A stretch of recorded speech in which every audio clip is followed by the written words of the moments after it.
heard about it about let's say 9:30, quarter to 10, and then I quickly rushed here. And when I got here, there was one fire tender here, but then we had to make sure that the light was off, and so I placed a call to the ECG guys to be able to put off the light. And so when they did, then the firemen started putting out the fire, and then along the line about 4 or 5 different fire tenders came, and I think they have successfully been able to put out the fire. Looking at the area, how many people do you think live in this community? Maybe I can say about 300 to 400. Because they're about, from the top of my head, off the top of my head, you have about maybe 100 or 120 kiosks here, and so if at least 4 people on the average live in the kiosk, you're talking about almost close to 400 people who live here. But it's not about those who just live here. You have people who have their businesses here. You have tailors, you have seamstresses, you have drinking spots, you have provision shops, and so on and so forth. Tabletop, businesses have greatly been affected here.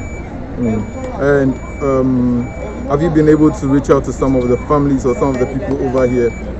Oh yes, I mean it's almost 1 a.m. now, and since I got here by 10 o'clock, I've been speaking to most of the families. I've been actually trying to help some of the families take out their properties, because the fire was spreading. That's exactly what we did to, try and take out most of the properties, or most of the things that are left. I mean, but all in all, we should thank God that no lives were lost, and we should hope and pray and give thanks to God. And then tomorrow we'll see exactly what we'll do for them. But as of now, I'm just consoling the families that have lost their properties. One of the reasons why I think the fire here spread a lot was because when the fire tenders got here, they couldn't actually move into the little estate to be able to put out the fire, and so there were so many obstacles and obstructions that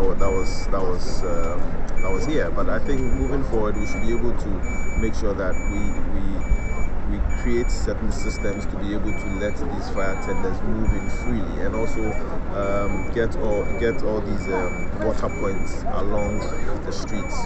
Probably after every kilometer or 2 kilometers, get all these water points, so that in the event where the water finishes, the fire trucks can easily refill them and quickly come back to put out the fire. But apart from that, also we as residents, or we as residents, we should be able to take precautionary measures against fire outbreaks, i.e. making sure that there are no gas leakages, making sure that we put out every fire, making sure that there are no naked flames here and there. And so the onus is on us to also be very responsible citizens. And lastly, your final words to...